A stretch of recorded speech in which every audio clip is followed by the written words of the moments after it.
আসসালামু আলাইকুম। আশা করছি আল্লাহর রহমতে আপনারা সবাই অনেক ভালো আছেন। তো বন্ধুরা আজকে আপনাদের জন্য আরেকটি নতুন নিয়োগ বিজ্ঞপ্তি নিয়ে হাজির হলাম। এটা হচ্ছে স্বাস্থ্য ও পরিবার কল্যাণ মন্ত্রণালয় সেবা বিভাগ। তো এটা হচ্ছে আপনার সিভিল সার্জনের কার্যালয় পাবনা থেকে।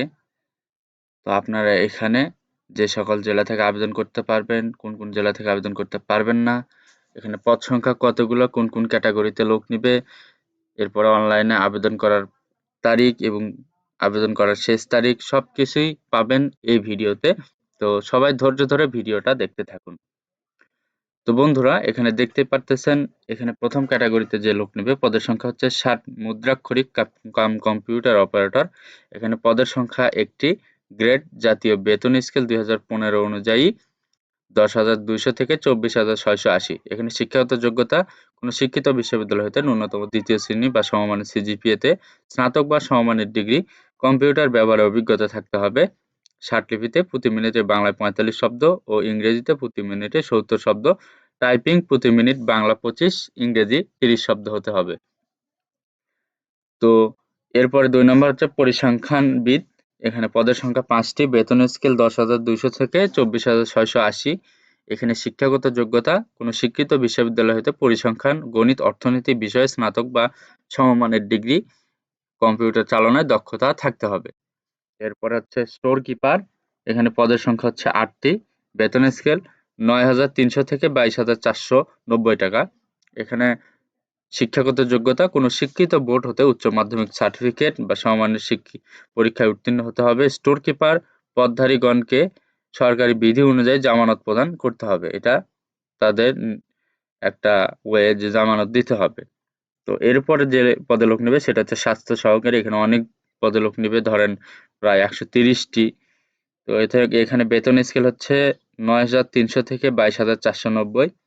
এখানে শিক্ষাগত যোগ্যতা কোনো শিক্ষিত বোর্ড হতে উচ্চ মাধ্যমিক সার্টিফিকেট বা সমমানের পরীক্ষায় উত্তীর্ণ হতে হবে।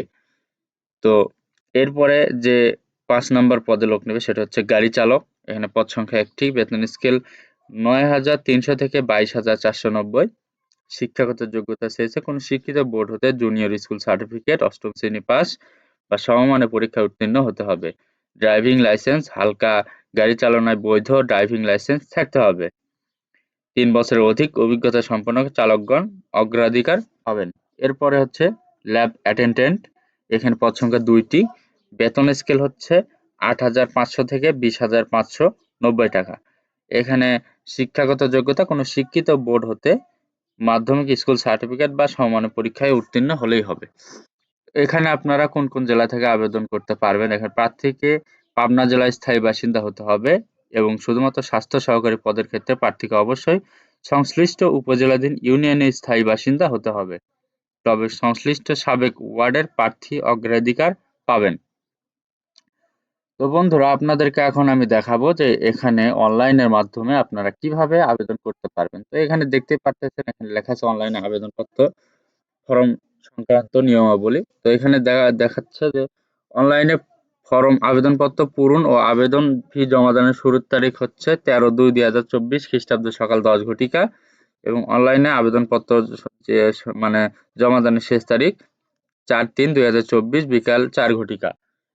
তো অনলাইন আবেদনের ক্ষেত্রে আপনাকে অবশ্যই 30x30 পিক্সেল একটি স্বাক্ষর এবং 30x পিক্সেল একটি ছবি দিতে হবে।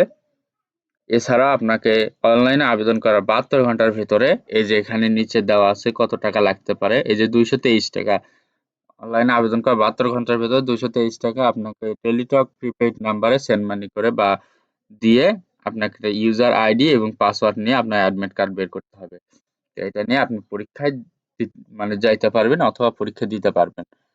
তো এখানে আপনাকে কি ভাবে একজন আবেদন করা প্রার্থীকে আ বিবেচিত করা হবে সবকিছুই দেওয়া আছে এখানে। কি পরীক্ষা হবে? মৌখিক পরীক্ষা, লিখিত পরীক্ষা, ব্যবহারিক পরীক্ষা। তারপরে মানে কম্পিউটার যোগ্যতা, যে পদে যাবে সেই হিসাবে সেখানে পরীক্ষা হবে। তো বন্ধুরা এখানে মোটামুটি পাবনা জেলার সকল লোকজন আবেদন করতে পারবেন। তো আজকের ভিডিওটা এই পর্যন্তই। যদি আমার এই ভিডিওটা ভালো লাগে, সুন্দর লাগে তাহলে অবশ্যই আমার এই ভিডিওতে আপনারা লাইক করবেন, কমেন্ট করবেন, কমেন্ট করে জানাবেন কেমন লাগলো এবং অবশ্যই আমার এই চ্যানেলটি সাবস্ক্রাইব করবেন, শেয়ার করবেন যাতে আপনি দেখার পাশাপাশি আপনার বন্ধুরাও এই ভিডিওটা দেখে এখান থেকে উপকৃত হতে পারে। আর যারা ফেসবুক থেকে দেখতেছেন অবশ্যই আমার এই ফেসবুক পেজটি ফলো করে রাখবেন। তো সবাই সুস্থ থাকবেন, সুন্দর থাকবেন। আল্লাহ হাফেজ।